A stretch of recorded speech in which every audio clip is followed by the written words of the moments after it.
Tapping is based on acupuncture. For thousands of years in Chinese medicine, they've said there's this flow of energy through the body. When this energy is flowing naturally, we experience our natural state of health and well-being. We have a growing body of modern scientific research showing it is a profound tool for downregulating stress. 75% of illness is stress-related. Our bodies have amazing healing capacities, but if a lot of that capacity is spent trying to deal with these other emotions, then those parts of me aren't able to be right there doing the healing. Emotional freedom is the freedom to make better choices, because most of the choices that we're making on a daily basis are done unconsciously. I'm forced to feel a certain way because of the old programming that I have. Take a big deep breath in and hold it, and let it go. We are worthy and deserving of the best this world has to offer.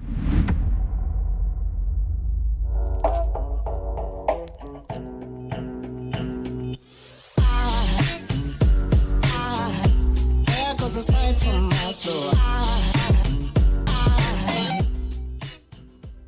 Alrighty guys, I find myself saying, as I'm becoming more and more of a parent, the key thing that separates the boys from the men, the girls from the women, is actually emotional regulation.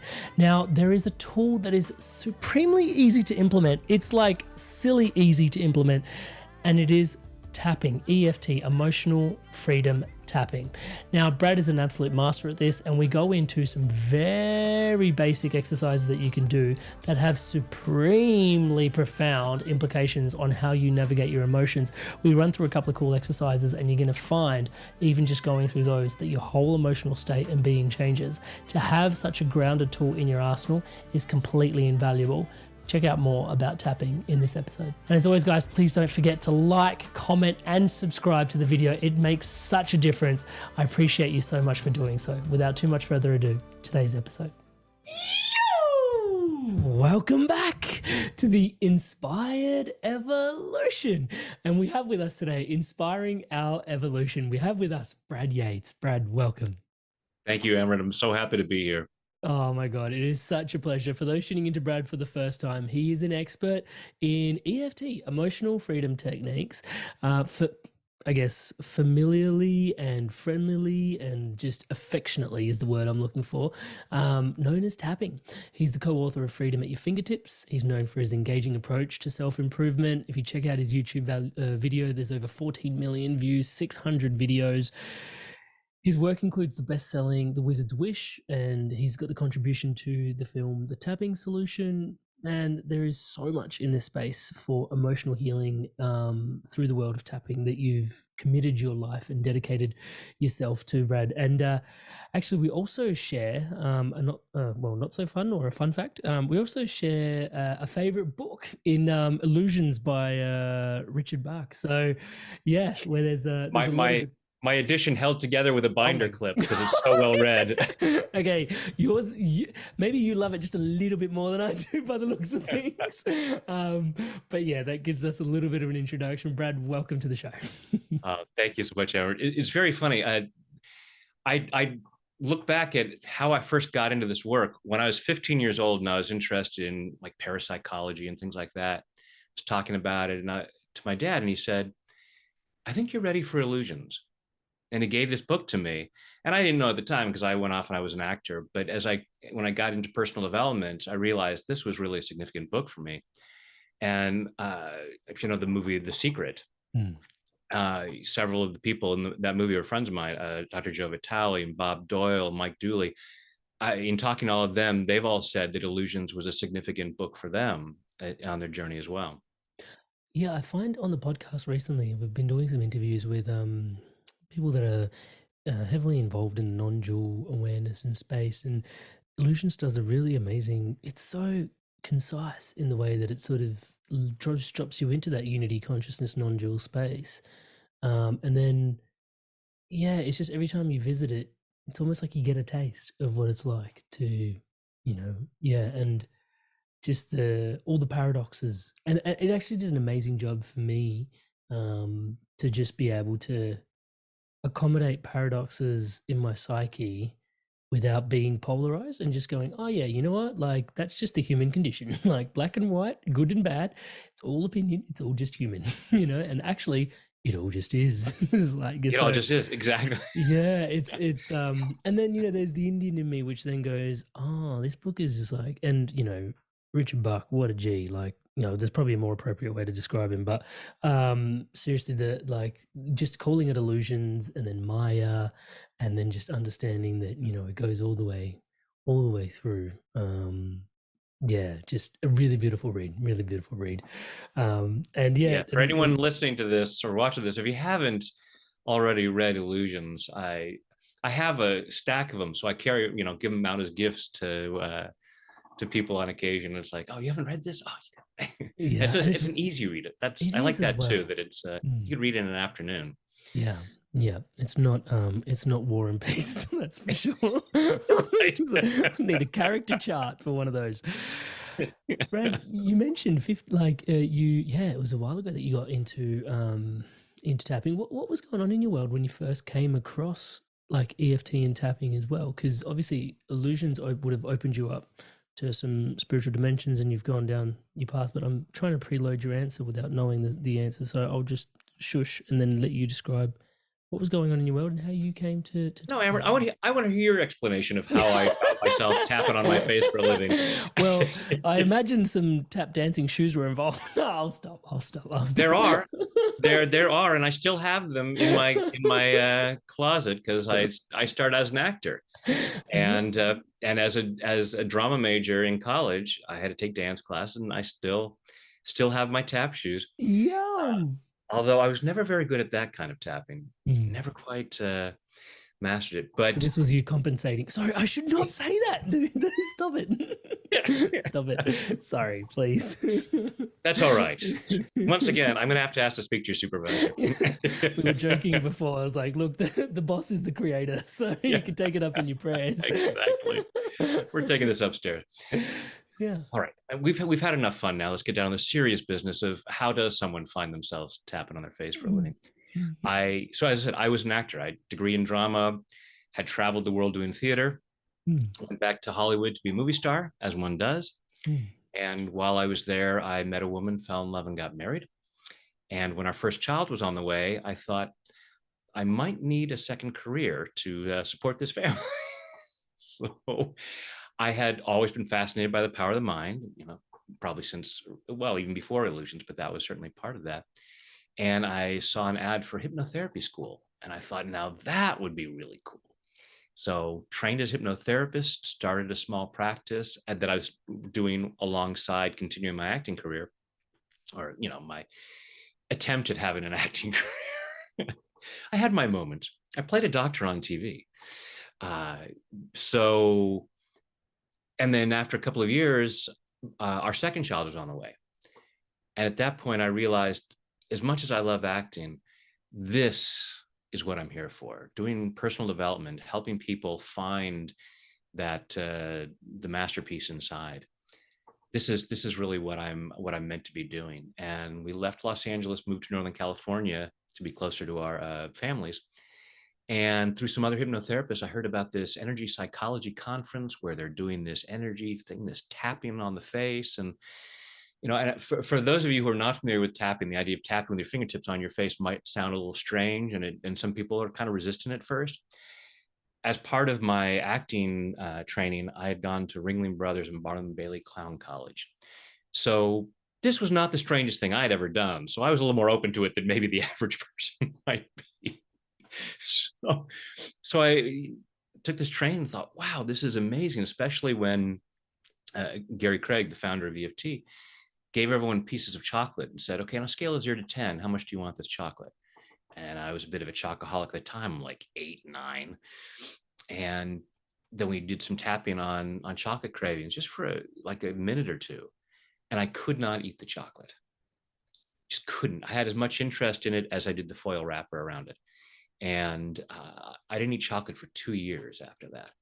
Now I recovered. Don't worry, I got better. But it was like, wow, there's something really interesting about this. So after that conference, I started introducing tapping into my hypnotherapy sessions, and little by little, it became my main modality. And so they were tapping sessions, a little bit of hypnosis at the end. So we touched on it a little bit. What is tapping? Because yeah, when we say it out loud, it's like, oh, I'm tapping on my face. It's like, okay. But yeah, can you describe what's actually going on? What is tapping and what's actually going on there? Yeah, absolutely. So tapping is based on acupuncture. So for thousands of years in Chinese medicine, they've said there's this flow of energy through the body along these pathways that are called meridians. And when this energy is flowing naturally, we experience our natural state of health and well-being, physically and emotionally. When this energy gets stuck or disrupted in some way, we don't feel so good. We don't think as clearly, we don't make the best choices, and this can have all kinds of unfortunate consequences for our lives. So, in traditional Chinese medicine, the doctor would stick needles in these key points to stimulate that healthy flow of energy. And around 1980 or so, a psychologist named Dr. Roger Callahan was working with this woman with a lifelong water phobia, and having expanded his horizons and taken other classes, he was learning acupressure and thought, oh, maybe I can help her with the knot in her stomach that comes up around water, and was tapping under her eye, which is a key point for the stomach meridian. And not only did not her stomach disappear, but her water phobia did. So I thought, wow, that's interesting. Started experimenting with different patients and came up with these different algorithms of these key points that are used in acupuncture around the face and torso. And within a year, he put himself out of business because all of his patients who were coming to him on a weekly basis were like, hey, fine, see ya. So he started teaching this, and one of his first students was Gary Craig, and Gary had his degree in engineering from Stanford. So he's looking at these different algorithms that you had to come up with these different points for different issues, and said, well, rather than spending time figuring out which different sequences, why don't we just tap all of the points in one sequence and simplify it? And so he called that simplified version emotional freedom techniques, or EFT. So that's what we're doing, and so based on acupuncture, but we have a growing body of modern scientific research showing that it is a profound tool for down-regulating stress. It helps to balance out the nervous system. So when you consider that most, if not all, of the issues that bother us, physically and emotionally, are either caused by or at least worsened by stress, then you can see that having a simple technique for down-regulating stress can be very beneficial in pretty much any area of life. Yeah, that was going to be a big part of my question today, which was about the nervous system. Because as a meditation teacher, I can sort of see that it's an amazing, well, I don't want to use the word hack. That sounds inappropriate, but an amazing tool is probably but it is a bit of a hack because it's such a short, it's so simple and it's like so shortcutty. So again, hack does come to mind, but a tool, because it brings you back into the present moment, but then also like you're like, and there's a whole bunch of stuff around the meridians that you've just described, but from a meditation teacher's perspective, like I'm just coming back into the present moment and I'm being present to me, and there's probably something that's arise that's driven me to be present to me, that I'm meeting my needs. And then yeah, just the emotional regulation that comes from that, from just coming back into the present moment, and also the embodiment of it, because it's like my fingers and my face, it's like I'm connecting back to my body rather than being all drawn up into the head. And sometimes I see the head as this like syringe thing, like all the liquids just get sucked up into the brain and they're all just up there. It's like, come on, just push it back down, just push Yeah. it back down, please.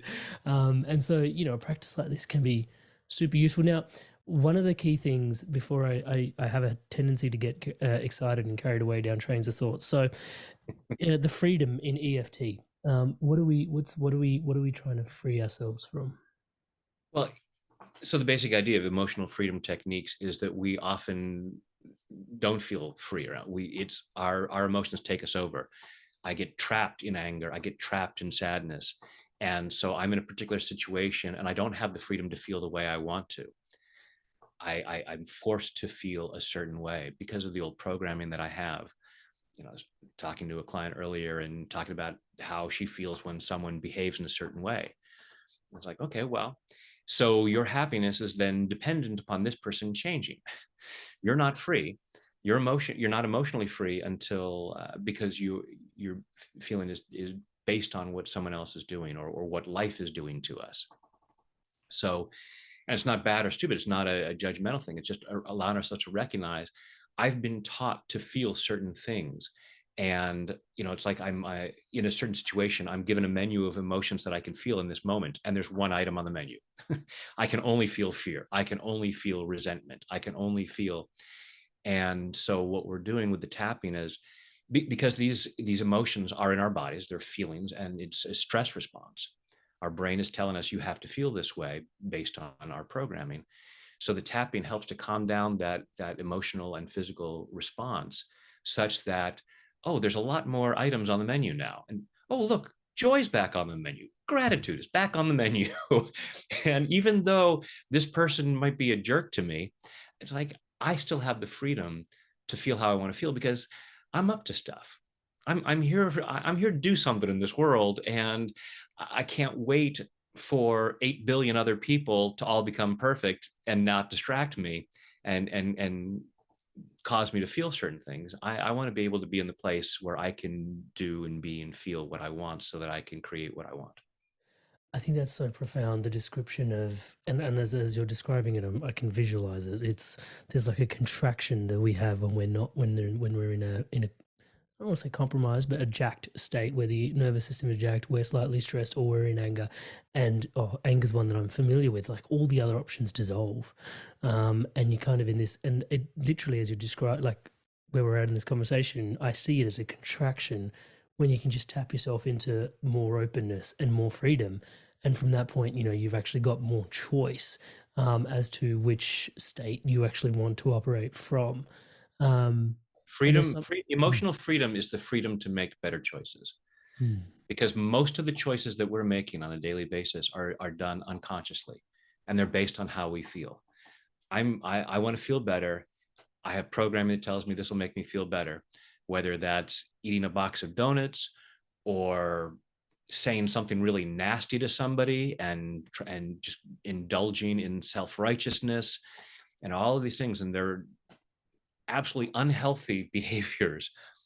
But we don't, in that moment, it's like, okay, I know that there are going to be consequences to pay later on in my body, in my relationships, in society, whatever it might be.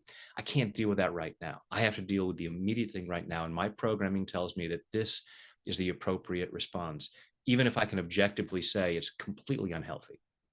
yeah. So it's giving ourselves that freedom to make better choices. And when we make better choices, we get better results. Yeah, and the interesting thing I find with those states, leaving the box of donuts is a great example, is that oftentimes in the moment you feel like you're taking a step in the right direction. And then it's only like with hindsight that you go, oh, I took 2 steps backwards, actually. It was like, I thought I was heading north, I've headed south, like twice as badly. Yeah. But according to part of us, we are. Self-sabotage is simply misguided self-love. So if we're trying to be healthy, eating the box of donuts looks like self-sabotage. But that part of us that says, I need that comfort, we are telling ourselves, we're not sitting there saying, oh, eating a box of donuts would be the stupidest thing. It would be unhealthy. There's no benefit to it whatsoever. I'm going to do it anyway. No, we absolutely believe, not only do we believe there is a benefit to it, we believe that that benefit outweighs every other cost in that moment. When we take action, it's because the motivation is outweighing the resistance. The pro is outweighing the con. So I want to look at that and go, okay, what is it in my programming that says that the benefits here are outweighing the costs? We're always running a cost benefit analysis in our heads at a very unconscious level. So we're just sitting there going, I have no idea why I ate that box of donuts. Okay, but I've got this whole, committee of accountants up there running numbers with abacus and whatever. It's like, oh, yes, okay. That's the best choice. And you can look at your worst decisions. And if you could open your brain and look at the neural pathways and all of the experiences leading up to that moment, you'd go, I totally see why I did that. That was the option that was the best option that I could see in that moment. In hindsight, I can look back and say, oh yeah, no, that was a terrible choice. But I couldn't see that at that moment. So yeah, as you said, in that moment, we absolutely think this is the best choice. So we're trying to take care of ourselves. It is an act of self-love, but it's a misguided act. I think that's really profound. Thank you so much for sharing that. The impulsivity of emotions is, yeah, it's a beautiful thing.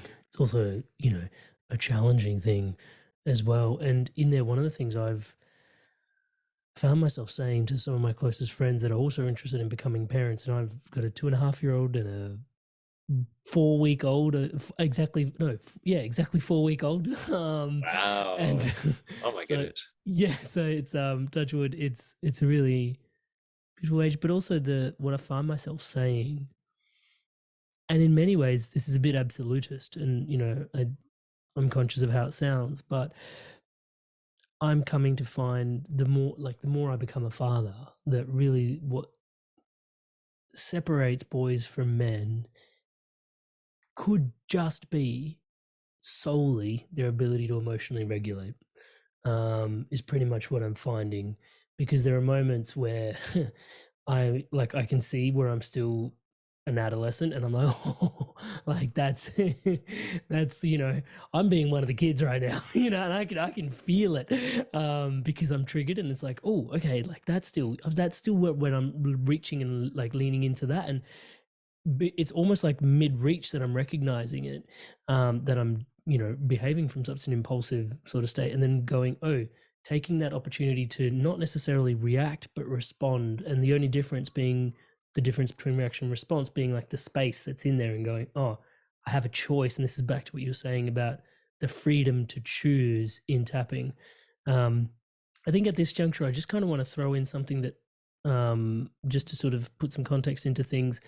What's present for me is the I don't know if you've seen this diagram, but it's like a 4-quadrant thing. It goes, initially you start off as unconsciously incompetent, and then you work your way around, and eventually you become unconsciously incompetent. So then you're aware that previously you've got some stuff that you suck at and you don't even know, and then you grow a little bit, and then you're like, oh, I do suck and I know, and that's oh man, that's one of my.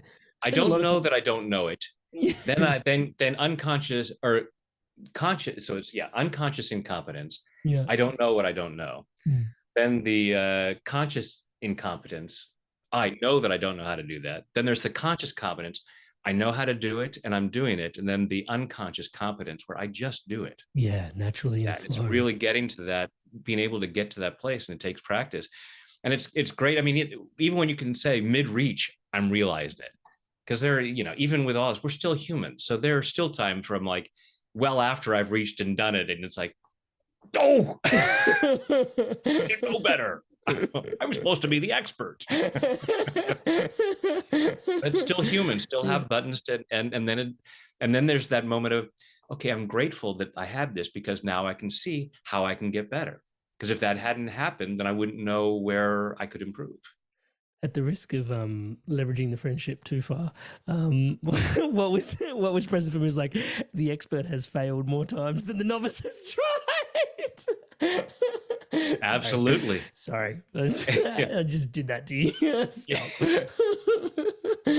I can take it, Amrit. Because I'm so, inspiredly evolved. You have to. He says tongue in cheek with absolute awareness. You have to tap your way through this episode, putting up with me. Hey, your Inspired Tribe. I want to take a quick sec. I wanted to share something today with you that is really dear to my heart, and it's actually what keeps the entire ecosystem around the Inspired Evolution thriving. My one-on-one coaching. So it's basically coaching that helps you live a spiritually aligned life. I coach people from all different types of walks of life. These people are leaders, and they're looking to have an incredible spiritual impact in the lives that they're leading for themselves, and then also lead in alignment to their values. Now, you don't have to take my word for it. Here's a few people that have also transformed through my coaching, and here's what they have to say. Amrit is a fantastic coach. In a few sessions, he got to a depth that I'd only experienced before working with certain medicines. And he's gone through a lot of the struggles that you're probably facing. Then my corporate banking job wasn't really doing it. You feel like you're not making progress towards your goals. And Amrit's been a really strong, supportive figure in my journey. I'm more in control of myself. I'm kinder to myself. I actually have that vision and a purpose. I do feel like I'm a better version of myself already. Amazing energy. He was easy to talk to, which made me easy to trust him. Working with Amrit at 9 o'clock on a Saturday morning, and really I was bouncing out of bed. Whenever I get off the calls with Amrit, best money we've ever spent. I would not recommend him because I don't want everyone to know about him and then I won't be able to book him. If he gets too busy, I won't get my turn. I would say absolutely. There's no way you can work with Amrit for a period of time without being transformed. So if you're considering him as a coach, do not hesitate because you won't be disappointed. As you guys can see, there's a lot of people all over the world from all these different corners experiencing incredible transformations. I don't think, if I can say humbly myself, that there is anything quite like this somewhere else online. Most people that, have channels that, grow and grow and grow don't really focus on one-to-one offerings. I have just found that it is the most profound space where you can bring yourself in a private container and really just share what's going on for yourself. And if you want to book in for that call with me, touch base, it's www.amrit.coach/life. That's www.amrit.coach/life. There is a link in the show notes below to book in that call. And yeah, if you want to take your journey further, if you want to dive in deeper, and you really want to live a spiritually aligned life, if it's for you, please do check it out. And without too much further ado, once again, for your spirit, for yourself, today's podcast. So one of the questions I've got is, now that how do we disrupt, now that we're aware of the cycles that we go through in terms of our awareness? And so say something starts to come to mind, and oftentimes I find for me it's actually the other. It's a lot of time it's relationships where someone goes, hey, like that's not really like, and it's like, oh, okay, yeah, wow, I thank you for the mirror. Like I didn't recognize I was doing that. And so, when the opportunity arises to slowly start to become consciously incompetent, can you invite us into what the world of a tapper looks like? So how do we then, start to, something's come up. Do you do it proactively? Like, is it a morning practice? Is it an evening practice? Or do you do it reactively? Like, I just did something. Yeah. Like, can you bring us into how we start to, open ourselves up to the modality? Yeah. I always encourage people to use tapping on a daily basis, because to me it's energy hygiene, or you can call it emotional hygiene. So like brushing your teeth. Most people brush their teeth regularly, first thing in the morning or at night, and then as needed. So, we just do it as habit before we recognize we need it. We don't look in the mirror and go, yeah, my teeth look clean, I don't need to brush my teeth, And if we live alone and there's no one saying, hey, you've got morning breath, then we don't know. So we generally don't wait until people are holding their nose around us and go, that's right, I haven't brushed my teeth in a couple of days. I didn't see anything green growing between my teeth. So we do it as a maintenance thing, so our teeth are as clean as possible. But then also, if we're eating Oreo cookies, we've got chocolate in our teeth, and we're going to go see some friends, we don't go, oh, my teeth are a little black, but I already brushed my teeth this morning, so I'm not going to do it again. We do it as needed. So for me, I tap first thing in the morning. And for those of you who are familiar with tapping, say it's a cleaning technique. It's when you're feeling this upset. Oh, I'm feeling this anger. So even though I feel this anger, I choose to love and accept myself. And it's for clearing out uncomfortable emotions. And that's all it is. So hearing me say I tap first thing in the morning, it sounds like, oh, so you just wake up in a bad mood and you have to tap first thing in the morning, even though it's another day and I'm pissed off. So it's not that at all.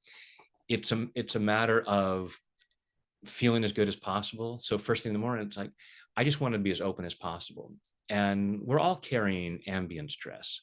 Most of us aren't aware of the stress that we're carrying. And especially because we're all walking around with one of these that's constantly saying, how you doing? Here's something to be upset about.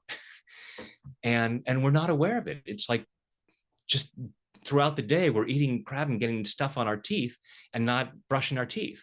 So it just builds up, and then we get cavities and tooth decay and all of that at an emotional level. And we're wondering why. It's because we don't have a healthy way of dealing with that. So yeah, so I recommend it first thing in the morning. And so how I do it in the morning is I may just tap silently.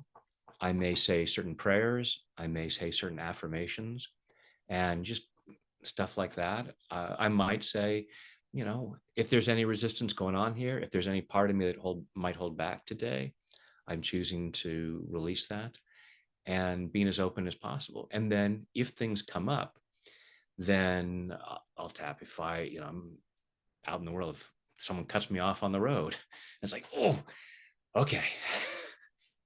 Sending that person love and peace, because obviously they need it. Yeah. And allowing myself to calm down that, because I don't want to get hijacked, because I'm up to something. I'm on a path, and just because somebody else is in a bad mood and throws some shade my way, I don't want to be distracted from that. So that's how I use it. This is, again, potentially inappropriate. I should probably stop phrasing everything like that. But I'm literally picturing, because I have this, I love my dog. And she has these things where she teaches me just how important it is to consistently stretch and shake things off. And I'm just picturing what you've just described to me is every time I witness her stretch, like she gets up, she doesn't just get up and sort of like hobble around, she stretches and she gets around, and then something happens to her and she just shakes it off, And so I'm sort of seeing EFT dropping in for humans in all those places. Absolutely. If you ever seen the nature videos of like a lion chasing an antelope and the antelope gets away, and you will see the antelope then shake it off. They literally shake it off, and they're able to release that stress and that trauma. As humans, most of us don't have a way of doing that, so we just carry it. Animals instinctively know how to shake that stuff off, so they're able to be in the present because they're not still carrying around that time that they almost got hurt or did get hurt. But most of us are walking around carrying the baggage of every time that we were threatened, every time we felt threatened, every time we imagined that we were hurt by somebody who didn't even know that we existed. I'm walking around and I'm still upset about that person who cut me off on the freeway, and that person never even saw me. They have no idea that happened. But I'm carrying, because I don't know how to just shake it off, and that's exactly what the tapping is doing. It's helping us shake it off. I do want to dive into, you answered the question already, because I was going to ask if we tap anywhere and do we tap in a pattern, but you alluded that, we've got this really simplified tapping technique, which is just hit them all and come one, come all, and it's simplified. I do, before we dive in, just want to inspire those a little bit that are tuning into the episode. What are some of the more, like, a couple or some of the most profound shifts that you've seen for people from tapping? Because I know some of the examples we've been alluding to at the moment have been daily practical things that we can all relate to, but I've also, researching your work, like there's been some really interesting shifts for people. Yeah. And that's the thing is, when we do it on a daily basis and there isn't maybe a huge thing going on, we might tap and go, well, I don't feel any different. So a lot of people, the first time they tap, they say, I didn't feel any different, especially when they hear about the 1-minute wonders, like when Dr. Callahan helped the woman with the water phobia, and a lifelong water phobia is gone in a matter of a couple of minutes. So people have this expectation, oh, well, EFT is only working if I have this life-changing epiphany after a couple of minutes of tap. No. When we're really stressed, we're more likely to notice the shift. If we're talking about something that's really upsetting, but on the day-to-day basis, it's like with brushing your teeth.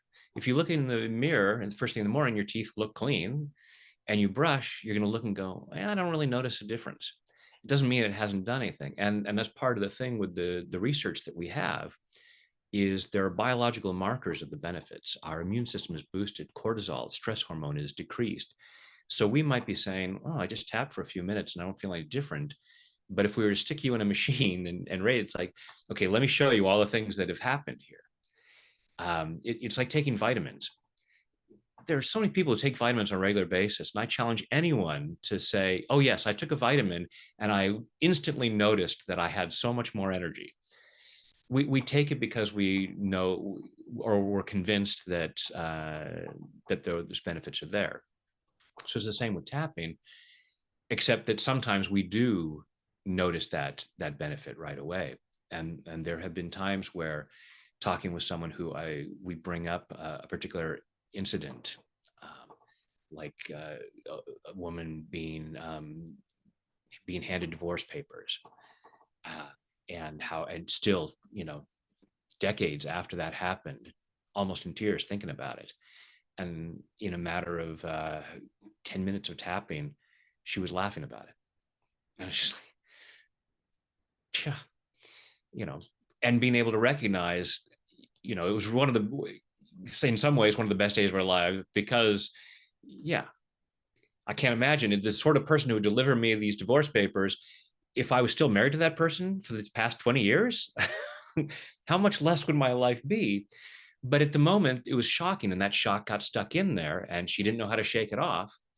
So now being able to do that, and really an event that had, you know, brought up tears over the past 20 years, and now it's like,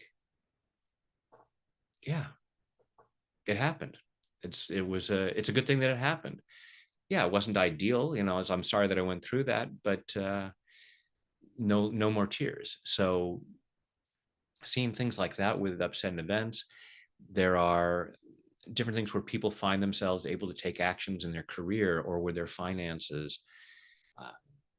This one woman, she had her own business, and she'd call me up every so often to do a session. And one time she said, yeah, members of my staff have said, it's time for you to have another session with Brad, because every time you do, we all make more money. Because there's this energetic shift that happens in the office after doing some tapping. So, you know, there are athletes, their performance, they get, you know, working with a professional golfer, and after doing some tapping, he said, yeah, the next round of golf I played, it was the easiest. He says the easiest 65 I've ever shot. Just because there are these shifts, and there's that greater freedom. So the greater freedom in terms of our choices, but also the greater freedom in our performance, even physically, because our body is more relaxed, and we have, you know, just greater range of movement. I've been on a bit of a journey recently with just researching things like neck pain, back pain, stuff like that, just clients and stuff. And I came across a gentleman, Dr. John E. Sano. I'm not sure if that means anything to anybody, but his work was really interesting because Dr. Sarno's book is awesome. Yeah. Oh yeah, awesome.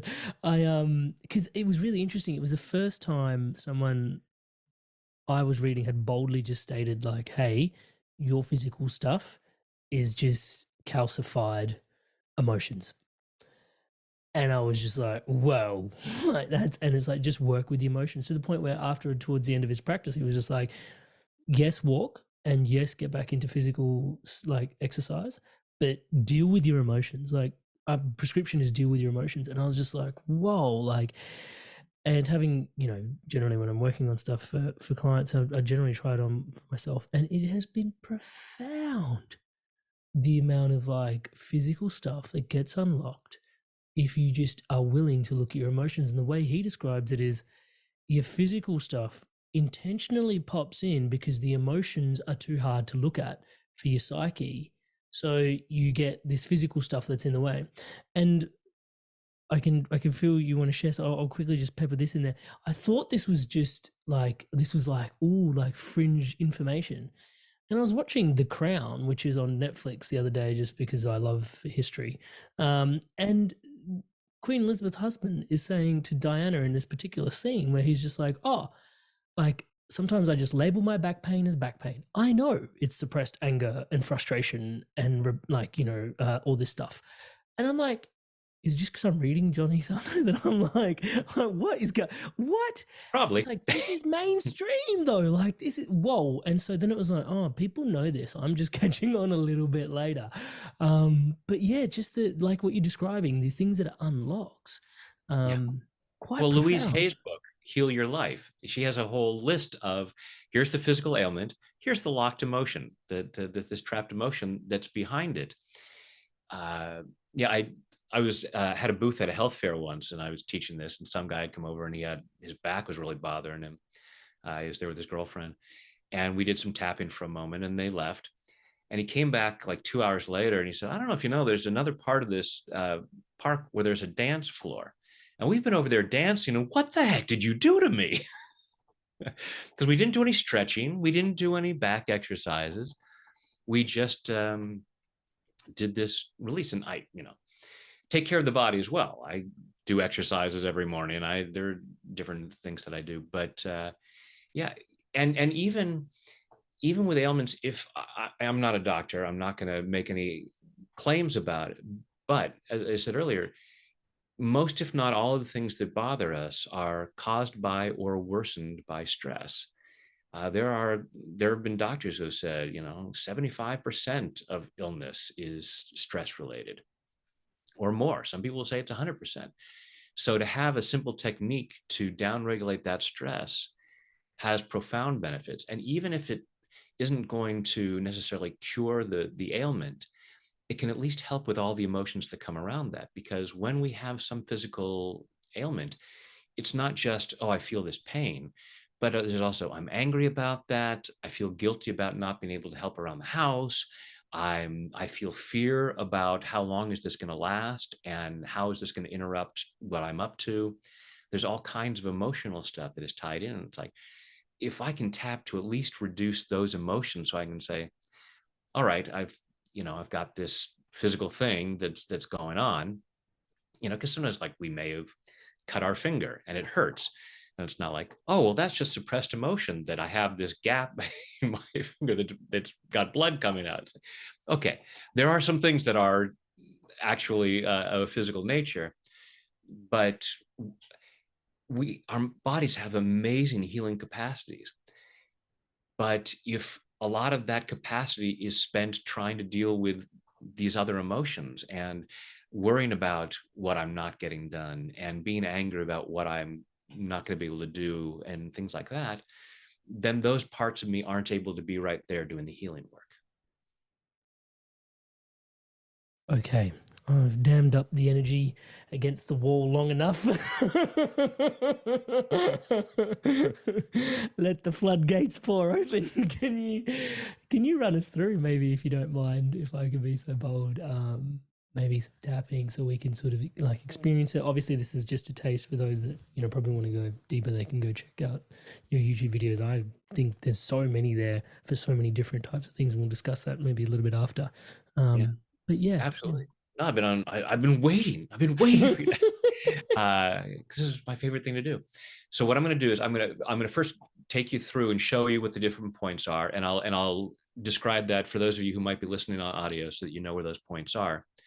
So I'll just give you the basic recipe of EFT and how it's done, and then we'll go and we'll play with it, and we'll do a fuller experience. Awesome. So I'll put a link to the for those that are tuning in via audio. We're going to make it descriptive, but I'll put a link to the YouTube video in there for you as well, so you guys can just go check it out. Yeah. Excellent. So what we do in general when we're looking at, okay, I have an emotion that's bothering me, or maybe the physical manifestation of it. So I may say, well, I'm feeling really stressed right now, and I would rate that stress on a scale of 0 to 10, 10 being, oh my God, I'm freaking out. And I'd look at what's the physical component of it. So it maybe, my shoulders are just totally tensed up. And so I would say, even though I have this stress, I have that's my setup phrase. Even though I have this stress, I choose to love and accept myself. Now, we might get more exact about it. Like, even though I'm worried about this report that's due next week, or even though I'm so angry at Bob, because Bob was such a jerk at the office yesterday. So whatever that statement is, this stress, this tightness in my shoulders, this nervousness about the report, this anger at Bob, that's going to be our setup and then reminder phrase. So throughout, when I say, as I go through each of the points, I'll say this stress, but that's where you would use whatever the expression is, this stress, this anger at Bob, whatever. So we're going to take the fingertips of our index and middle finger of our dominant hand. Now the meridians run up and down both sides of the body, so you're able to tap with either hand or both hands at the same time.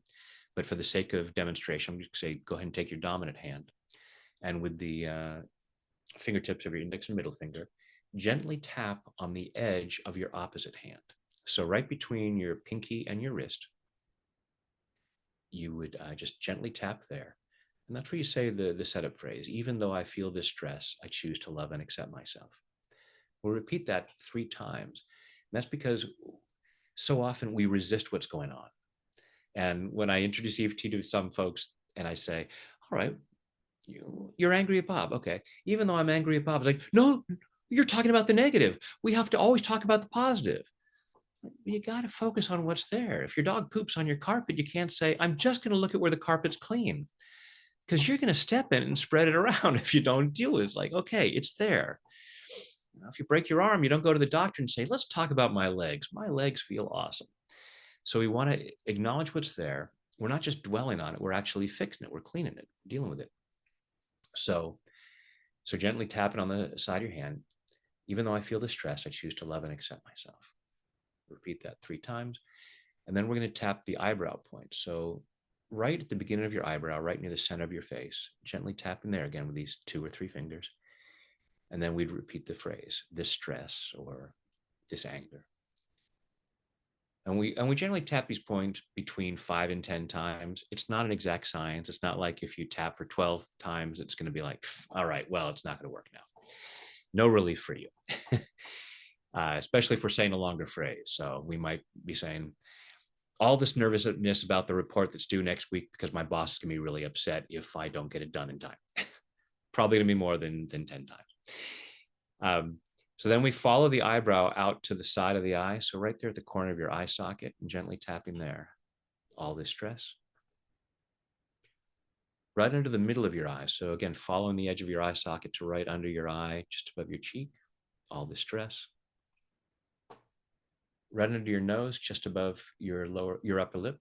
All this stress. Next point is just below your lower lip, just above your chin. All this stress. The next point is right about where your collarbones come together. There's a little bit of a U shape at the base of your throat. And you can use all of your fingertips or even just make a fist right there where the collarbones just about meet. All this stress. Next point is about 4 inches below your armpit. So just tap in there. It's right about bra strap level. And even the guys can figure out where that is. All this stress. And finally, the top of your head. So just with all of your fingertips, just tapping around the crown of your head. All this stress. You take a deep breath. So that's the most basic version of EFT. And then you would check in and say, okay, well, if the stress was at an 8 before and I felt it in my shoulders, how does that feel now? And sometimes it'll go from an 8 to a 0 like that. Sometimes it'll go from an 8 to a 7.75. Now, if our shoulders have been tight for a while, even a 7.75 is going to feel like some relief from that 8 that it's been at. And we can keep going and keep clearing it as long as we want to try to get down to 0. And what often happens, it's like peeling the layers of an onion. So as I'm tapping along and feeling safer and relaxing at some levels, I'm going to have more awareness. So I might be tapping on all this anger at Bob, all this anger at Bob, all this. Oh my goodness, it's not even Bob. This is just reminding me of this thing that Cindy did to me in the 3rd grade, and I never got over that. And that's an incident that has probably been running my life at very subtle ways for decades. And now I have an opportunity to clear out stuff that's been blocking me for a long time. So, we're using it to clear what's here right now. We're also using it to clear up stress that's been held in the body. Like Dr. Bessel van der Kolk, the expert on trauma, his book is called The Body Keeps the Score. Well, that's why tapping is this somatic component of talking about our emotions and dealing with the body and clearing it out where it's been stored. Yeah, it's interesting that you gave the example of neck and shoulder tension. I went from a 5 to a 1. So thank you for that. And it is, I guess the profound piece is I don't want to say we rushed through it, but it was quite quick as we went through it as well. And I think that is the normal pace at which you normally run it. What I'd love to take you through a slightly more elaborate version, but I wanted to just show folks where the points were. So that's why I was going so quick and not having so much time in between. But it can be very quick, and you can tap without saying anything. There will always be benefits. When we say things out loud, we tend to be more emotionally engaged, so we tend to get more benefit from it. And we may sometimes find ourselves wanting to stick to one particular point. So I always tell folks, if you're tapping and you get stuck at the side of your eye, and it's just like, I just feel like I should be hanging out here for a moment. Go with that. And the different points that we're using are associated with different meridians, which are associated with different organs in the body, which are associated with different emotions. That's sometimes helpful to use, like side of the eye is associated with the gallbladder, which is associated with anger. But you may be feeling an urge to tap there, and you might not feel that it's anger. It's like, I may be feeling something else, fear, anxiety, guilt, but I just feel like tapping the side of the eye. So don't get caught up in, well, I need to know the exact right point. So just, feel free to tap. And sometimes just tapping one point, we can do it in a subtle way so that if we're out in public, people don't recognize that we're doing this tapping modality. Yeah, it's one of the questions I was going to ask you was, does that cover like the sort of map that you've drawn out? Does it have to be done in order as well? And I think you've just spoken to that a little bit. Like, it's probably useful to do it in order, but also if intuitively, if you're called to do something, just run with your internal guidance as well. That's the simplified version that Gary, thinking like an engineer, came up with, because Dr. Callahan's thought field therapy he would use like 2 or 3 points in different algorithms depending on the issue that was presented. So Gary said, well, let's simplify it and just go top to bottom. And so you can, if you feel inspired to go to different points, and there's still a lot of people who practice thought field therapy because they find it more beneficial to use these points in different algorithms. But it's just much simpler to just go top to bottom. More accessible for sure. Okay. So that answers my my question about the order and the pattern, and also the can I tap anywhere? And it's the yes within this scope. Well, and there are meridian points all over the body. If you've ever seen a map, an acupuncturist map of the body, there are points all over the body. However, these points, we can measure them with a galvanometer and see that these are points with lower electrical resistance. So there is a difference between these points and other points. And there have been scientific studies done where people have tapped with what are called sham points that are not on the known meridians. And the effects are not as profound. They're, because it's percussive with the tapping, it's not as accurate as using an acupuncturist needle. We're able to stimulate a larger area. So we might get benefits even if we're not exactly on the point. But the studies have shown that there is a reason why we're using these particular points. Brilliant. Thank you so much for sharing that. It's interesting, the lower electrical resistance in these particular points. Somebody is like wondering why it wouldn't be higher in those points, but I guess, maybe that's just because it's a node. Higher electrical conductivity, lower electrical resistance. Cool. Got it. So and so it's the tapping on these points. It's a phenomenon called piezoelectricity, where the pressure creates this chemical reaction that sends this calming signal to the brain. Brilliant. So from there, did you want to take us further into? Let's have some fun with this. Are we able to take up your time? We're here. I'll do my best to make it worthwhile for those folks who are worthwhile. Okay, here we go. So I've described the points. So for those of you who may just be listening to the audio, what we're going to do is I'll start us off with a reminder phrase. We'll be tapping on the side of the hand, and then I'll tell you when to go from the side of the hand. So just stay on the side of the hand until I tell you to switch to the eyebrow point. And then every time I say a word or a phrase, I'll pause for you to repeat it back.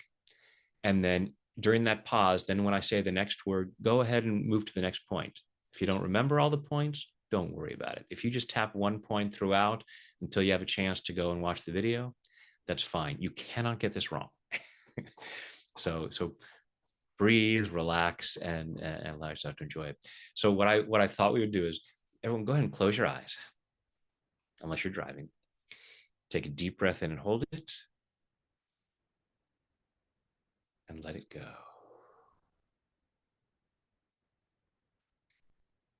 And just breathing comfortably now, allow yourself to be present, allowing yourself to be right here, right now. And just allow yourself to be aware of what's going on inside. Noticing how you're feeling physically, how you're feeling emotionally.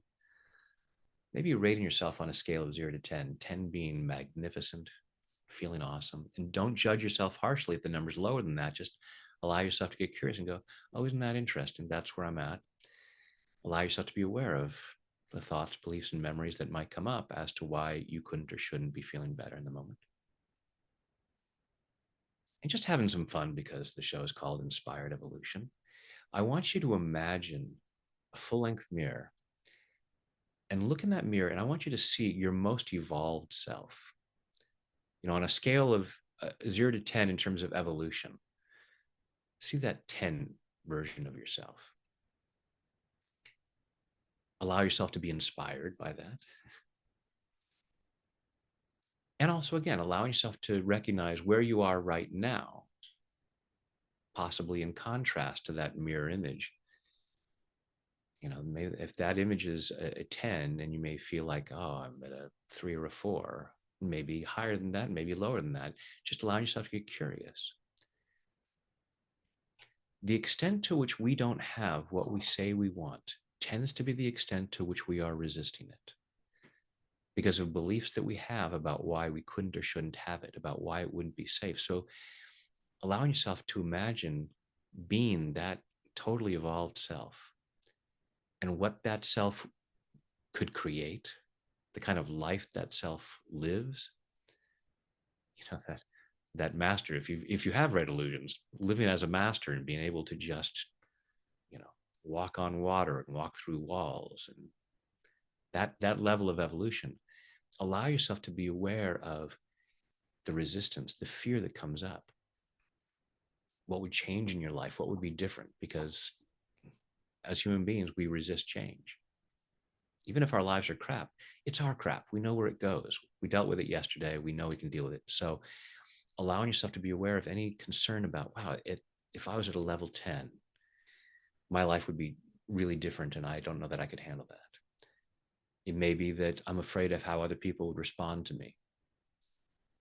It might ruin some relationships that I have. People would expect more from me.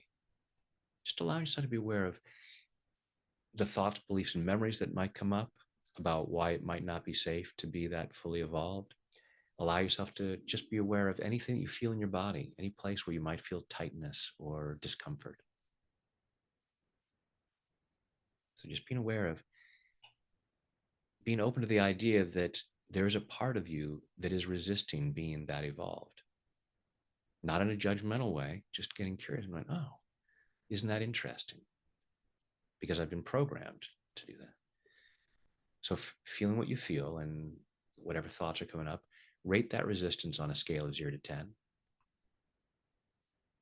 Take a deep breath, open your eyes, and tap along with me. And I'll invite everyone in the audience, go ahead and, if you're in a place where you can say the words out loud, Amrit's not going to say it out loud because for the video, it then makes it confusing, and it's easier for some folks to repeat it when it's silent. But go ahead and say it out loud. So, side of the hand. Even though I might be resisting evolving,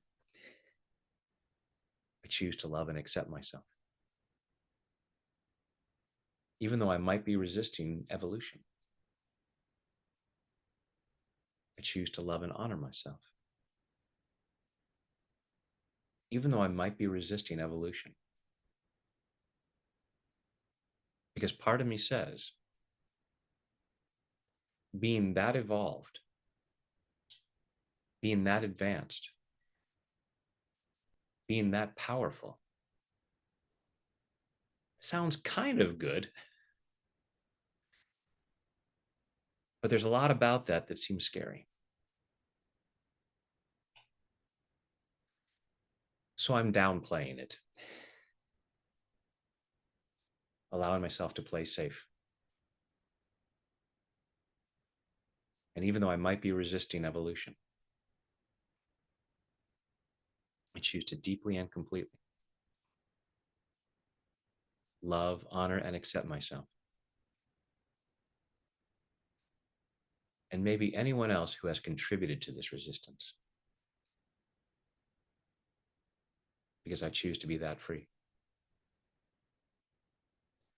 Now going to the eyebrow point. All this resistance to evolution. And then we'll just go through all the points.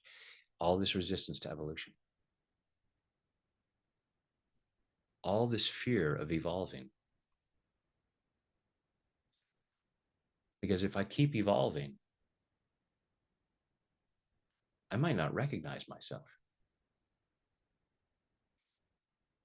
I might wake up in the morning, look in the bathroom mirror, and call 911 to report a stranger in my house.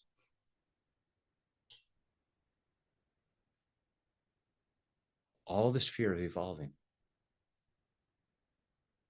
And maybe part of me says, it would be lonely at the top. If I keep evolving and the people around me don't, I won't be able to hang out with anyone anymore. They'll all be so less evolved. So I need to stay at their level. I might even tell myself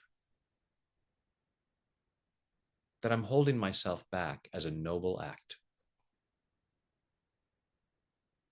It's like they're all standing in the mud.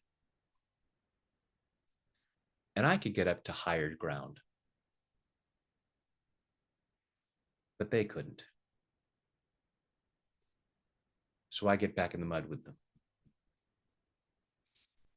And I tell myself that's noble. I'm clearing up the confusion around that. Because what I would be saying is that I could evolve. But these losers couldn't. And there's nothing noble about seeing them as losers. I choose to keep evolving and helping others to evolve, inspiring them. I choose to be so evolved that the people around me say, oh, I'll have what you're having. Clearing this fear of evolving. It doesn't mean that I'm better than anyone else. I'm just finding out more of who I really am.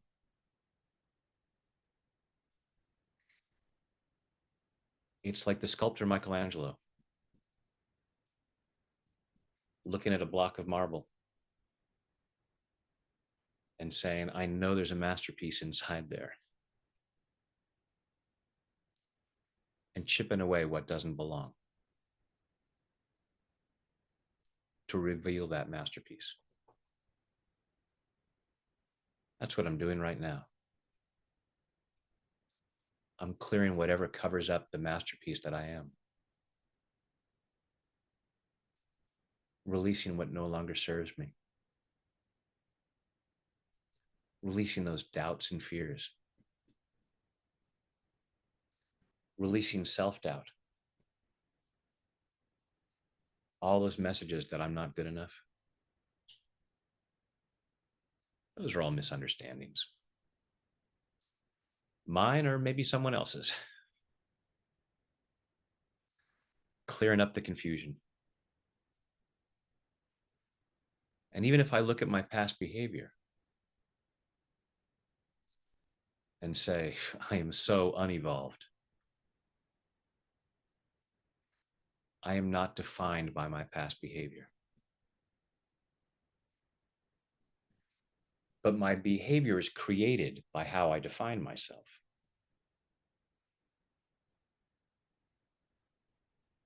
So as I define myself better, my behavior gets better. And my results get better.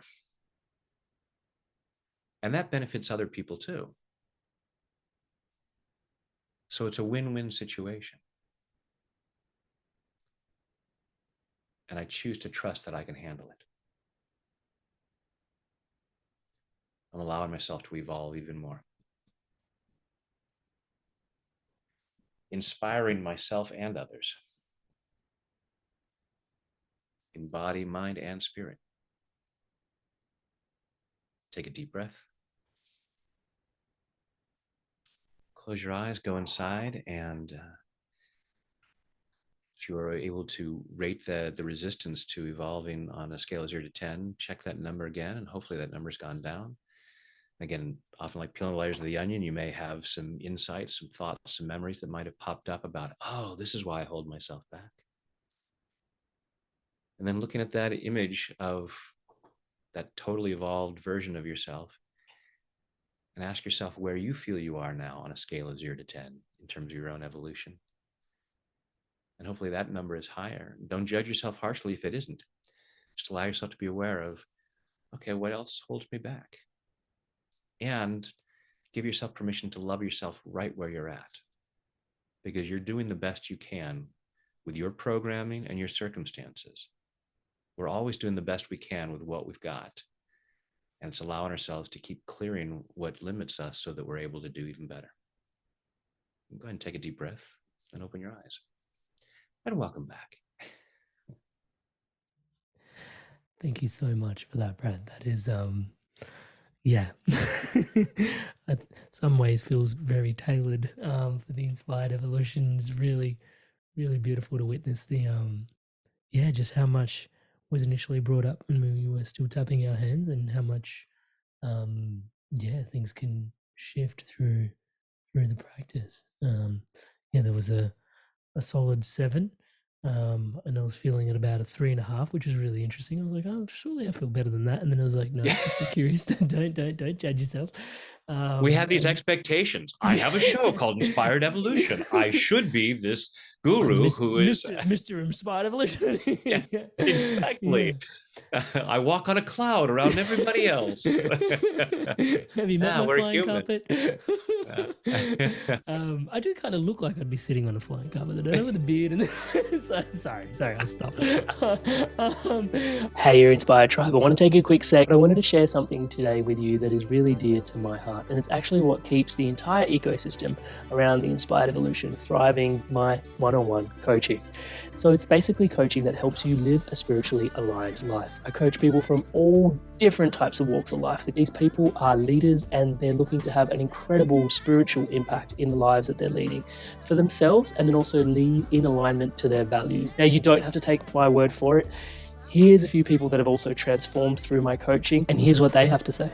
Amrit is a fantastic coach. In a few sessions, he got to a depth that I'd only experienced before working with certain medicines. And he's gone through a lot of the struggles that you're probably facing. Then my corporate banking job wasn't really doing it. You feel like you're not making progress towards your goals. And Amrit's been a really strong, supportive figure in my journey. I'm more in control of myself. I'm kinder to myself. I actually have that vision and a purpose. I do feel like I'm a better version of myself already. Amazing energy. He was easy to talk to, which made me easy to trust him. Working with Amrit at 9 o'clock on a Saturday morning, and really I was bouncing out of bed. Whenever I get off the calls with Amrit, best money we've ever spent.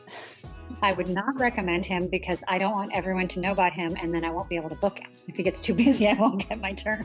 I would say absolutely. There's no way you can work with Amrit for a period of time without being transformed. So if you're considering him as a coach, do not hesitate, because you won't be disappointed. As you guys can see, there's a lot of people all over the world from all these different corners experiencing incredible transformations. I don't think, if I can say humbly myself, that there is anything quite like this somewhere else online. Most people that, have channels that, grow and grow and grow don't really focus on one-to-one offerings. I have just found that it is the most profound space where you can bring yourself in a private container and really just share what's going on for yourself. And if you want to book in for that call with me, touch base, it's www.amrit.coach/life. That's www.amrit.coach/life. There is a link in the show notes below to book in that call.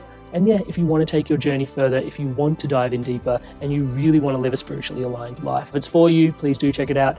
And without too much further ado, once again, for your spirit, for yourself, today's podcast. I was going to say, one of the things that I find really... Yeah, it's a through line I found through your work is this Be curious, not judgmental. Be curious, not judgmental. It's a Walt Whitman quote that I have up on my wall to remind me. Can you unpack that a little bit for us? Because even as the 3.5 comes up, it's like in your invitation to be like, don't judge it, bro. Just be curious about it, and just can you unpack the softening that it allows? Yeah, a lot of people. I mean, Walt Whitman said this, ages ago. A lot of people have been reintroduced to this from watching the show Ted Lasso, and it was really funny. I taught this to my niece, and she was like, "Oh, I was so excited about this," and was telling people, and she said, "I told someone, yeah, my uncle said, be curious, not judgmental," and her friend said, "Is your uncle Ted Lasso?" And I said, well, no, it's not even Ted Lasso. It's Walt Whitman. But we are so quick to judge things about other people and about ourselves. And, so if folks know about neurolinguistic programming or NLP, one of the presuppositions is everyone is doing the best they can in every moment, given where their mindset is and their programming. So when we look at someone else's behavior, or at our own behavior, and are starting to get judgmental and say that's bad, stepping back and saying, let me get curious instead. Why is this the best that's possible? If I see someone showing up a certain way, or I'm making assumptions about somebody based on things that I see, and I'm judging them, and I'm thinking, oh, this person is uneducated or untalented or unevolved, and rather than judging, which is a very low level energy, allowing myself to get curious and go, where's this person at? And then we can even allow ourselves to get curious about, and how can I help this person? And the main thing may just be, if I can be more evolved myself, I can inspire them. I may not be able to do anything else, but I want to be inspired. I want to be a role model. I want people to look at me and go, ooh, I'll have what you're having. As you're describing this, it's really present for me. The judgment has when we're talking energetics, judgment has this freezing, sticking kind of point energy to it, whereas curiosity has flow. Yeah, there's a space there, but we're so programmed to judge. We're taught that early on. We learn from the people around us as babies. Not that. We hear talking and we go, oh, okay, I'll do that. We see people walking. Oh, okay, I'll do that. We see people judging. We're not, oh, that seems very low energy. I think I'll skip out on that judgmental thing, or fighting about money. Yeah, no, I think I'm going to be more evolved around money. It's like, no, we just take it in and we're taught to do these things. And we get a rush from it. There's this self-righteousness that comes when we judge people. I find myself getting caught up in this. I'll see things on social media or political campaigns or things. And it's like, oh, I can't believe these people. And it's like, well, okay, all right, Sparky, calm down. And I'll start tapping and go, that is not who I choose to be.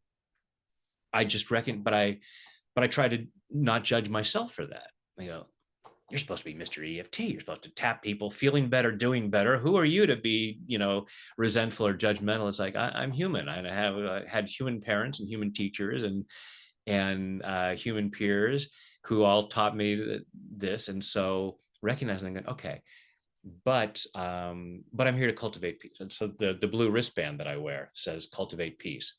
So it's my reminder. It's like, oh, right. I am not here to shame people. I'm not here to teach them a lesson.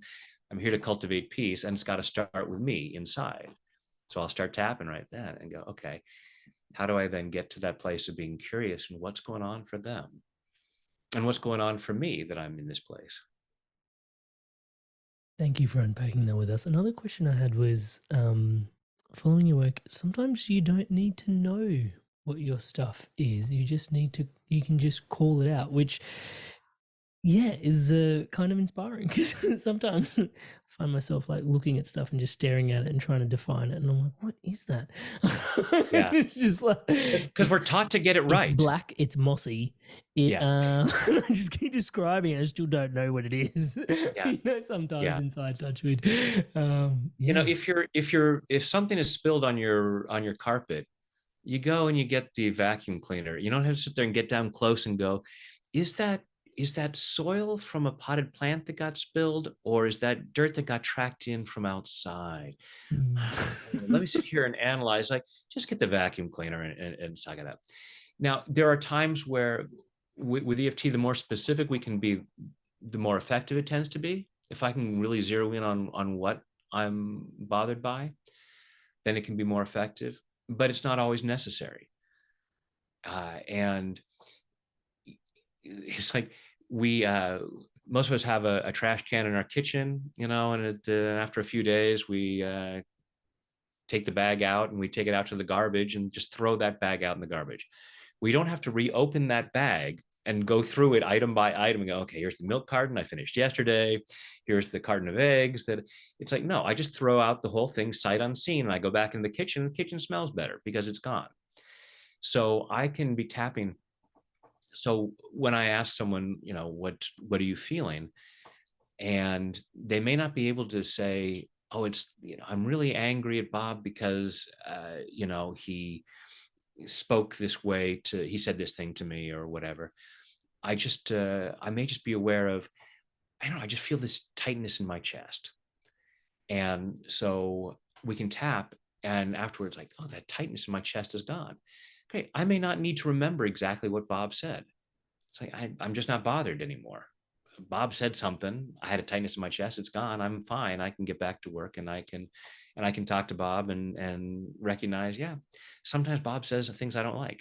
I probably say some things Bob doesn't like, and we can move beyond judgment and just feel more peace. So if it's helpful, and I'll often say while doing a tapping round, I'll say, I'm allowing my higher self to let me know if there's more that I need to know. If there's anything that will benefit me to have greater awareness about, great. And if I can just release it, that's okay too. If I'm going through my life with that emotional freedom, with that freedom to make different choices, so that someone says something to me and I don't get offended, then I don't need to know exactly where I first learned to get offended by whatever it was. It's like, I'm living freer, and I don't need to spend too much time on it. Another piece in there was, the degree to which we're resisting something, the degree to which we want something is the degree to which we're resisting it. Now that, yeah, the degree, the extent to which we don't have. Just so you know, when you hear it the first time, it's infuriating. Yeah, absolutely, absolutely. I'm not resisting it. When I talk to people about money, I say the extent to, and it's like, I'm not resisting it. It's like, oh, so if I were to watch you throughout the day, every day, whether it's being in better health, having more money, having better relationships, oh, no, it's on my vision board. This is exactly what I want. Absolutely. There's no resistance whatsoever. Okay, so again, I could go through your day with you through your day and watch all of your behavior, and everything you're doing is moving you towards what you say you want, right? You can guarantee that?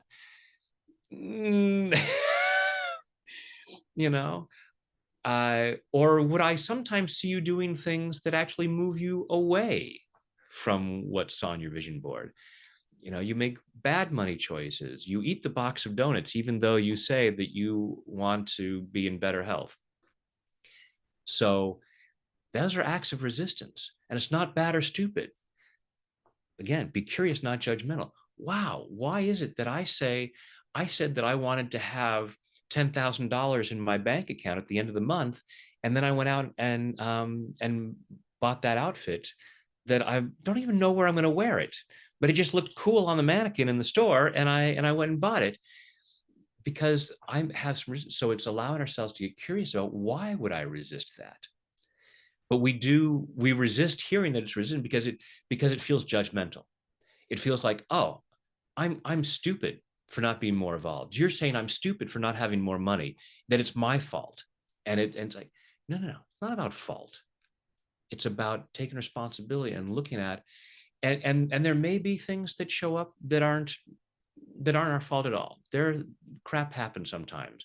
I'm not saying that, if you were born with a childhood illness, no, yeah, you took that on. You were resisting health from birth. And no, I that's at a much higher pay grade than me to explain why some of these things happen.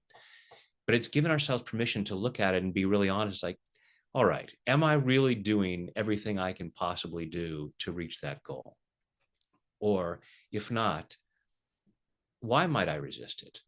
And as I look at it, so money is a great example because most people will say, I want more money. And they'll put images on their vision board of a sports car or private jet or whatever it might be.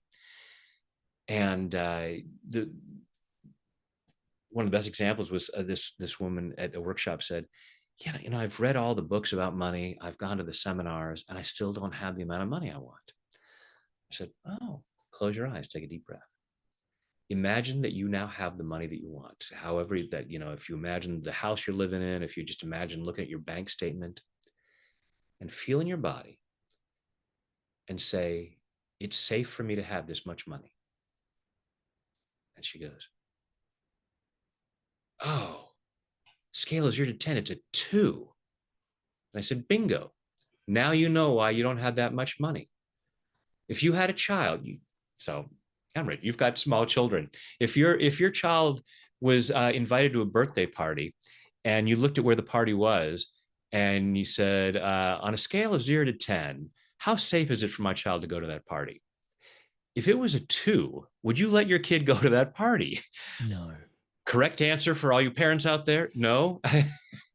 And so it's recognizing that, and then it's getting curious, like, wow, why do I have, because so I'm consciously, conscious mind is what, 5 to 10%. I'm looking at the vision board going, I'm so excited about that money. The other 90 to 95% is saying, you go ahead and fantasize, but we're going to make sure it doesn't happen because it's not right. It's not safe. You don't deserve it, whatever it might be. So we allow ourselves, and so having that resistance to thinking that I'm resisting it, that anger, it's like, no, it's not resistance. Well, good luck with that, because you're going to carry that resistance. You're going to keep blocking all of these good things because you're insisting that there's no resistance, instead of saying, why might I have that? Well, have you ever heard the phrase, money is the root of all evil, which is an incorrect translation? So, it's easier for a camel to go through the eye of the needle than for a rich man to get into heaven. All these things, all of these beliefs that we have around how money is bad. So while my conscious mind is saying, I want more money, the unconscious is saying, money is bad. People with money are bad. And I don't want to be that. So I am brilliantly stopping myself. So congratulations, everyone watching this. You are 100% successful financially based on what you believe you should have. You want to know how much money is right for you to have? Go look at your bank statement right now. And you have successfully reached that amount. And while part of you is saying, I'm failing miserably, no, you are succeeding at having the amount of money that you believe is appropriate, is safe, that you deserve. And you want to just get curious about it. Why do I have that belief? Well, because I heard money was the root of all evil. Well, that's not what the actual translation is. The love of money is the root of all kinds of evil. Greed causes people to act in all kinds of unhealthy and evil ways. But it's not the money's fault. It's our beliefs about that. There are rich people doing bad things to get money. There are poor people doing bad things. There are rich people doing wonderful things with their money and making the money and doing really wonderful acts of service. So money gets a bad rap. Money gets blamed for people's behavior, and their behavior comes from fear, not from money. So it's a matter of our perceptions about money that cause that behavior. So allowing ourselves to go, oh, okay, as I get more clear about that, then I can let go of that resistance and that fear about having that money. Thank you for fleshing that out. I think the low-hanging fruit in the conversation would be then to sort of point out the fact that every time we say we want something, we're obviously pointing out that we lack said thing, and that, we'd start getting into the secret and manifestation and abundance. And I think that's a conversation that on the Inspired Evolution it's part of the zeitgeist here, and I think we're aware of that. So honoring the time that we've got left with you, I think it's really important actually for us to instead of floating on upwards, is to just dig a little bit deeper there and just realize just the two things that we're really dancing around. Like, bedded underneath all of that, what you described was the word safety and just what makes us feel safe. And then also just a couple of rungs above that is our deservedness and our self-worth. I know you've spoken to it. Can you unpack that a little bit further about how fundamental these are to, how we're navigating everything? Like you just said, it's pretty much, you have a look at what you've got and that's pretty much where you're at. Yeah. Yeah. And it's just what we've allowed, because you can go out at night and look up at the nighttime sky and see all these stars, and you can be standing next to anybody, Sir Richard Branson, or, whoever you might, Oprah Winfrey, any person that you might think, wow, they just have so much. They don't get to see any more stars than you do from standing on the ground, if you're Richard Branson's spaceship, maybe. But so there are so many ways where the universe, God, creator, source, however you want to look at it, tells you it's all here for you as much as anyone else. Even right now, as you're breathing, every time you breathe, every time you inhale, you're asking the universe for oxygen. And darned if every time the universe doesn't say, yes, you deserve that. Now, for everyone, take a big, deep breath in and hold it. And let it go. Now, I'm going to take a bet that you've got more oxygen when you took that deeper breath. You asked for more, and the universe said yes. The universe didn't say, you're asking for more than you deserve. You're going to get the same amount of oxygen you got with your regular breath. That's you can try to breathe harder, but please go back to being basic. Yeah. So that's the thing, is we're sitting there taking shallow breaths in life, asking for very little and going, well, that's all I have, so that must be what I deserve. It's like the universe is like, no, you're just getting what you're asking for. And so it's because we've been convinced we don't deserve more that we don't ask for more. I'm not going to take a deeper breath because I know I'm going to be disappointed. I'm going to be denied. I'm going to try to take that deeper breath, and I'm going to get the same amount of oxygen, and I'll just feel like an idiot for having tried to experience more. So when we get that we are worthy and deserving of the best this world has to offer. Now, we do have to earn it, but earning and deserving are two different things. So we say, well, I just don't do enough to earn it. Yeah, but you're only doing that because you don't think you deserve it. If I don't feel like I deserve that view of the stars, I'm not going to go outside, and I'm going to sit inside my house. Going outside is what I have to do to earn it. If I want to see the sunset over the beach, I've got to get to the beach. I can't sit here in my house and say, well, if the universe thought I was deserving, I would just see the stars in the sky while I'm looking up at my ceiling. Or the waves rolling in. Yeah. That's what so many people are doing. It's like my experience, what I'm seeing is all that I deserve. It's like, no, that's just all that you're allowing yourself. And as we give ourselves that freedom to go, there is nothing that is too good for me. Then I'm going, well, then I may have to put in some effort, and we have a lot of beliefs about how hard it has to be.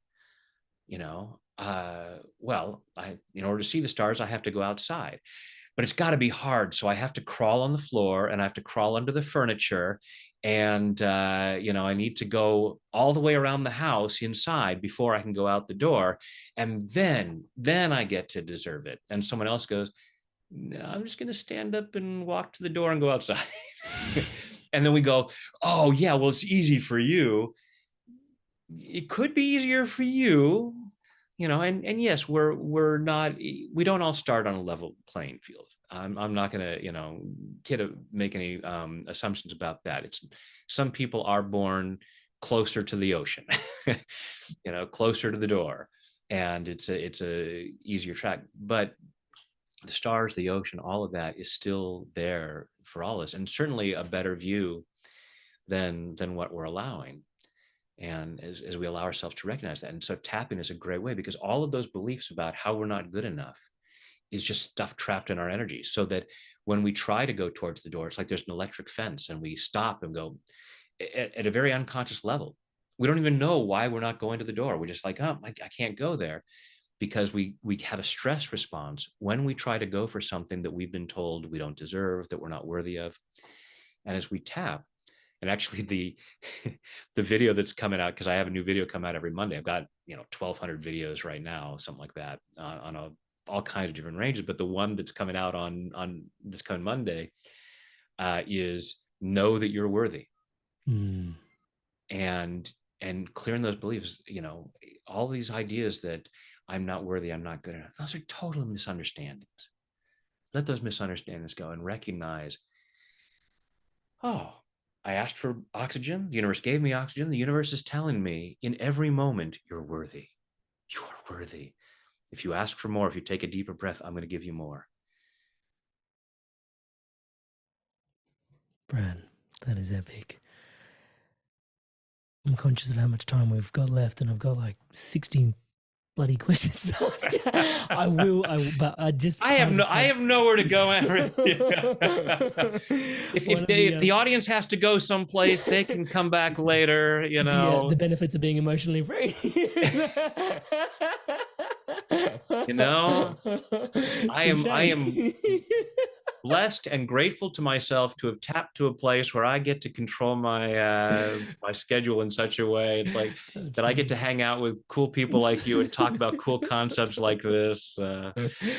I do want to capture into today's podcast a conversation around this will be the last little bit, and I think we're going to have to get you back on to discuss some of the other things, if that's okay with you, if you can tolerate me a little bit further. Well, okay. After I talk to your supervisor about some of the misbehavior, but so I'm going to make this question really good. This might be the last question I ever get. The judges are watching. Well, it's around the medicine of allowing, because when we're tapping through. Consistently, we come back to a place of acceptance, a place of honoring, and ultimately a place of love. I love and accept and love and honor and love, accept and love. Yeah. And I think, we hear the words, but then when you dial into the energetics, it's quite seismic actually what's going on when you're doing that, because we've been talking about resistance quite a bit, and oftentimes, there's this mano a mano, especially being a male. I think for me, there's this like sort of combat mode that you go into with resistance. It's like, okay, if I got resistance, how do I sort of like crack it in the sweet spot or something? Do you know what I mean? Yeah. Whereas it's this much more feminine, which is like, oh, just let it in. It's like, no way, what? You're crazy. Yep. But the medicine of allowing and accepting and honoring and love, if you can, I think that needs to be in this episode before we round it out, if you can speak to that. And that's the key thing to the setup phrase, is being able to say, even though I have this resistance, this pain, this fear, instead of fighting against it, which definitely we have a lot of macho energy about, it's an adversary, beat it. It's like, I'm just allowing it, because I can't beat that into submission. So I'm allowing myself to recognize what's going on. And there are no negative emotions. There are uncomfortable emotions, but all the emotions are part of the human spectrum, and they're there for a reason. So I'll say, like fear and anger, it's like a smoke detector. A smoke detector is not a bad thing. It's there to let you know that there's a problem. And so we want to be grateful for that. So we acknowledge that. But then once we're aware that there's a fire, it picks up their smoke, there's a fire in the kitchen, good. But I don't want to go and try to beat the fire with that anger that, it's, oh, the alarm's going off and now I'm going to smash everything in the kitchen until there's nothing to burn, which is what we so often do as human beings. So it's allowing ourselves to go, okay, I'm feeling this emotion. It's letting me know there's something that needs to be addressed. Now I want to get to that calm place, that peaceful place, so that, because when I'm more peaceful and my prefrontal cortex is engaged and I can think more clearly, I can find better solutions. So that's why we have that setup phrase of, even though I have this, I choose to love and accept myself. And the original version is, even though I feel this, I deeply and completely love and accept myself. And for a lot of people, that's very hard to say. It's like, oh, I just feel blocked when I say I deeply and completely love and accept myself, because we're so programmed to not love ourselves. And that's really, sometimes I think that my job is just teaching people to love themselves. And so that's I use the expression, I choose to love and accept myself, because it sort of puts a buffer there. It doesn't say I don't love myself, but it doesn't say I do love myself so that I might have that resistance. Like, I'm choosing to love and accept myself, because in that place, everything gets better. Brad, thank you so much for putting up with me. It's so funny. So as we're recording this, I don't know when you're releasing this. Last night was Valentine's Day, and it was the 30th Valentine's Day that I've spent with my wife. Oh, so congratulations. so thank you. So the card that I made said "Happy 30th Valentine's Day," and then I wrote inside, "Thanks for hanging in there with me." Couldn't have been easy. And I know it hasn't been. Much easier now that I'm more evolved, but and sometimes less. Oh, seriously, Brad, thank you so much for sharing yourself so abundantly here today. And obviously, I have the incredible blessing of thanking you for today's time. But then really, when I look into everything we're sharing today, it's standing on the shoulders of, your life's work basically is wrapped up in this conversation in many ways. So just really wanted to take a moment to honor and acknowledge you for, just the work that you do in the world. Just to give people a bit of an insight, like, I've sort of, I don't want to say butchered, but I'm going to say hacked my way, again, the word hack, Jesus, I should stop. But like, I'll fall asleep because I kind of know a little bit about theta, delta, alpha wave states, and I'll fall asleep listening to one of your tapping YouTube videos, and generally the ones around worth and just feeling and certain things that, depending on what is going on for me. And I'll start tapping and I'll generally fall asleep midway through the tap. But generally, when I start to feel myself, I am so boring. No, it's amazing because it's, no, I know. I get it. And I kind of know the sort of delta state, and that we're actually Yeah. able to reprogram ourselves so deeply in that space. Absolutely. And then I end up putting my hand on my heart and my gut, as I Awesome. generally tend to fall asleep towards the end when I like running out of the sort of steam because of the tiredness to tap, and I just sort of come back to self, but I'm still listening to your voice. And you're definitely not boring. One of the ones that I keep seeing in the comment section is like, Brad's the dad I never had. So there's this loving fatherly energy that you're bestowing through the channel. And honestly, guys, there was so many rabbit holes we didn't get down through today. We talked a little bit around contradictions, but doubt and confusion, anxiety, depression, empathy, healing and trauma. There are so many different videos on so many different things that you hold such incredible space for, Brad, over on YouTube. So I will put a link to Brad's YouTube channel in the show notes below for those that want to dive in deeper to go check out. For those that want to go further with you, Brad, that want to under more like master tapping, get their tap shoes out of their closet. And what are the recommendations in this space from yourself? Thanks, Amrit. The easiest is just go to my website, which is tapwithbrad.com. So go to tapwithbrad.com. I have a couple of free 5-day programs. So one of them is called Tap Into Your Best Self. And so it has, there's a workbook in there, but then there's a little bit longer tapping videos to deal with things like self-forgiveness and self-confidence and self-love, and really trying to cultivate that masterpiece that's inside the marble. For those of you on video, you can see I have Michelangelo's David back there.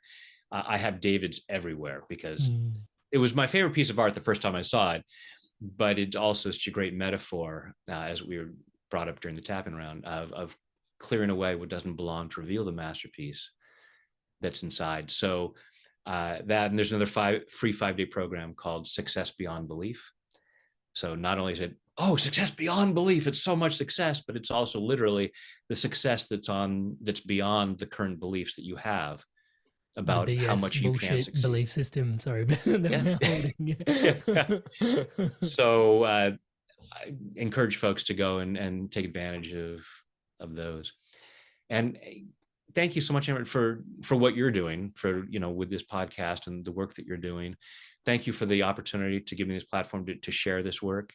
and you've co-created this, all of this, this conversation. We did this. Well, our boss, creator through us, has used us as a channel, and us collectively, not just but all of you listening. You have co-created this. You couldn't, whatever you've gotten from this, you couldn't have gotten if you hadn't allowed it and manifested it, and keep allowing that. And thank you for being willing to do the tapping, because everything is energy. We're all connected. So the clearing work that you do, the tapping you do, is personally evolving, but collectively evolving. So thank you for contributing to that. Yeah, that was all right. Nah, we better do it again.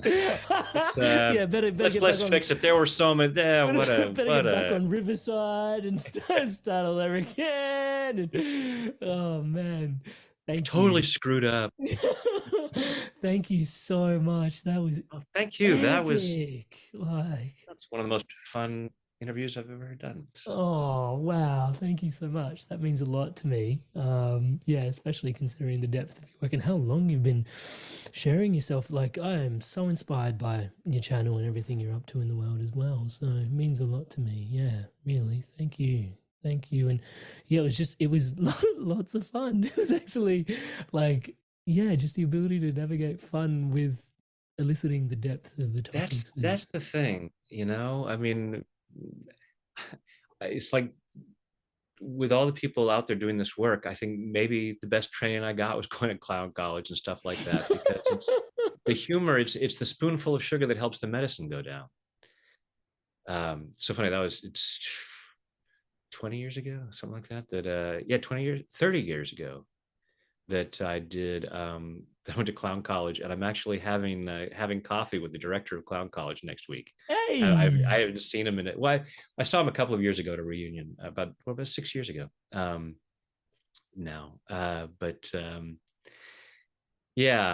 It's because otherwise this stuff can be so heavy, the trauma and the anxiety, and it's like let's spice it up, and comedy, laughter, it can be the best medicine. It really gives us that freedom to go into those places where I don't want to go in there. I don't want to look at that. It's like, no, come on, we'll have some fun, shits and giggles, and There's two things that I always attribute to, just grateful as values, because that was something that as I became a father, I started to recognize there's only a limited number of skills I can actually hand down, because the world, you look at AI and everything and how it's all evolving, it's just like blah, blah, blah. Like the world is going to be so different, the world that my kids inherit to the world that I'm in. And then that was thankfully, thanks to Inspired Evolution, I think there's little nuggets of wisdom that I've finally absorbed. That sounds judgmental. I'm sorry. But nonetheless, there's yes, that's right. I'll work through it. The pieces in there were recognizing that actually the things that I can hand down are actually values, rather than skills. And that was really cool to sort of then reflect upon, what values did my father hand down? And it was like, oh, what a cool dude. I got humor and humility, touch wood. And I was like, what? Good job, Dad. Even if I can't say so myself, it's like, those are solid. Those feel really solid on a path. And humor actually is like the ace, right? Because if you can laugh at yourself, you're back to humility, right? So it's that, that's why if someone starts to, put me on a pedestal, it's like, I'm just a guy who taps on his face for a living. You make it sound like you got issues when you say that, right? No, it's I know people in this work that have this. I am not evolved past ego, but I also know that it's creator working through me. Yeah. So. I was saying the other day, I was at a class going, I'm awesome. But I can say that with humility because I know it's not my awesomeness. It's not like I created this out of my own. And and I need to be able to say I'm awesome. And it's still, there's still parts of me that go, you can't say that. Yeah. But I want people to feel that they're awesome. And how can I tell someone else, you should know that you're awesome, if I'm not willing to say that? I can't inspire someone else if I don't allow myself to be inspired or inspiring. But having it with a level of humility that it isn't me. It's not, I didn't create this, from nothing. And it's not, I'm more awesome than other people. Arrogance comes from insecurity. If I don't see the awesomeness in other people, then it's arrogance. But it's that humility. We're all, aspects of the creator, and but it doesn't serve the creator to go, really, this is the best you could do. On an off day, were you? That doesn't honor the creator. You've got young kids. You wouldn't want your kids to go, I'm a piece of crap. It's like, that doesn't, so many people, so many religions where it's like, oh, God wants me, I'm a terrible sinner in heaven. It's like, yeah. Wow, that does not honor the creator at all. Yeah. So and those people are doing the best they can given their programming. One of the pieces that you reminded me of was very dear brother of mine that I podcasted a few years ago. I was on my way to do my first big public talk, and at the time it was like the biggest one I did. It was like 6,000 people, and I was like, whoa. And it was because in the personal development space, you get this, right? Like you go give a talk, and then afterwards people come in and they're just like, you're amazing. And it's like, actually, no, I'm teaching kind of what I need to learn the most myself. So I'm on a journey. I'm inspired. I'm evolving by your side. I'm not amazing. This is really helpful for me. So I'm obviously embodying it to share it with you, and it's epic. But, and so I had this chat. Sorry, I've digressed a little bit, but I was having this chat with, a musician friend of mine who I podcasted. He came, he stayed at my house for a little bit, and beautiful brother, very humble.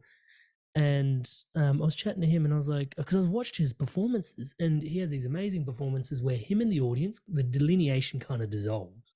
It's an immersive experience. I'm like, how does he do that, this bloke? Anyway, so we go along, and we're at coffee, and I'm just having this conversation, and I'm like, just ask him, bro. And so I asked him the question. I was like, you're playing for like quite ridiculously sized audiences, and people afterwards are like showering you with love because he's a musician, with accolades and love and all this. How do you? And I watch you, and you maintain this like ever-present humility through it all.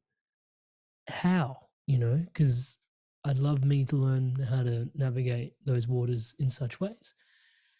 And I remember clearly he just took the time, drank his coffee, and he reflected on it. And he got back to me and he said exactly what you just shared with me. And it was such a beautiful reminder. So thank you. He was like, honestly, Amrit, the music works best when I'm just another instrument.